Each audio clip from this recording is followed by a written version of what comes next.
سلام به چنل من خوش اومدین. امروز میخوایم با استفاده از تیکه های پارچه اضافی این قایق قشنگ رو بدوزیم. اگه این دسته از ویدیوها رو دوست دارین همراه هم باشین. برای این کار احتیاج به الگوی مثلث متساوی الاضلاع در ابعاد 12 سانتی متر داریم که من از دو رنگ پارچه لنین و پارچه نخی 2 بار الگو رو برش زدم و چون که پارچه نخیم نازکتر بود بهش لای چسب چسبوندم. حالا کاری که انجام میدیم از هر دو رنگ مثلث ها رو روی همدیگه فیکس میکنیم و باید چرخشون بکنیم.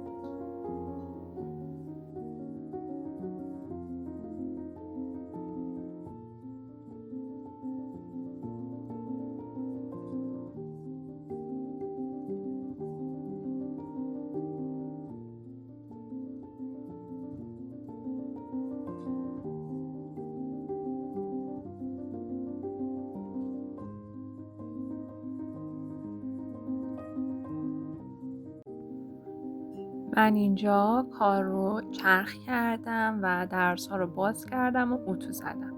حالا رنگ های موافق رو روی همدیگه قرار میدیم و دقت داشته باشید که درس رو به طور کامل و مرتب روی هم قرار بدید و با سوزن فیکسش بکنید.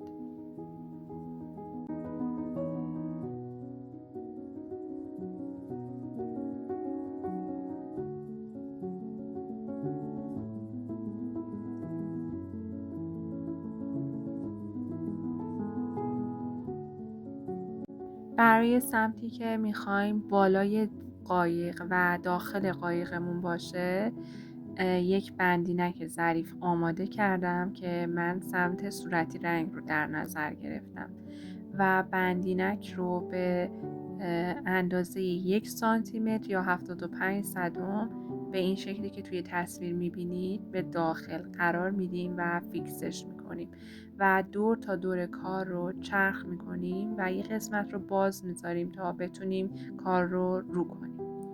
اینجا دور تا دور کار رو چرخ کردم و درس های کار رو سبک میکنیم و نخهای اضافه رو میبریم.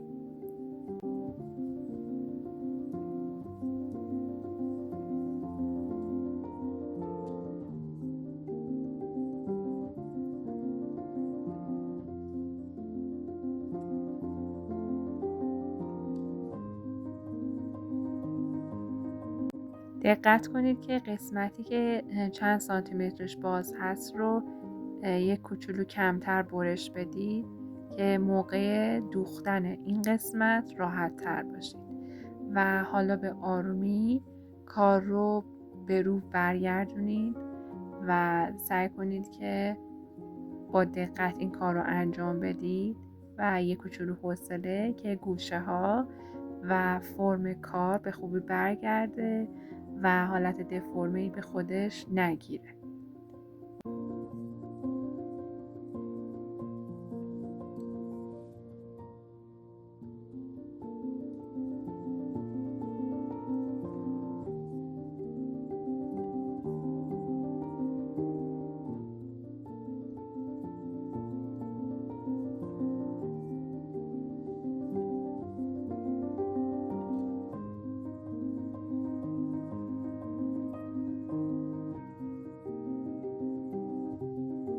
برای بهتر خارج شدن گوشه کار میتونید از یک سوزن استفاده بکنید. فقط دقت داشته باشید که کارتون نخکش نشه. و حالا کار رو میبریم و اتو میزنیم و قسمت درزی که باز هست رو یا پستوس میکنیم یا زانفیکس میزنیم یا زیر چرخ این کار رو انجام. اینجا من کار رو اتو زدم و این قسمتی که باز بود رو هم با زانفیکس بستم. حالا طبق تصویر کار رو باز کنید و باید 2 مثلث کاملا به طور کامل داخل همدیگه قرار بگیرن، گوشه ها کاملا داخل هم قرار بگیره، دقیقا مثل شکلی که توی تصویر میبینید. دور تا دور کار رو مرتب میکنیم و برمیگردونیم و سعی میکنیم که فرم قایق رو به خوبی به دست بیاریم. این کار احتیاج به زمان و حوصله داره یه مقداری، ولی خیلی قشنگ و با نمک میشه. از این کار میتونید به عنوان اکسسوری جاکلیدی و یا عروسک‌های انگشتی هم استفاده کنید و برای تزیین اتاق بچه ها هم خیلی قشنگ میشه. اگه این مدل آموزش ها رو دوست دارید لطفاً از چنل ما حمایت کنید و امیدوارم که لذت برده باشید.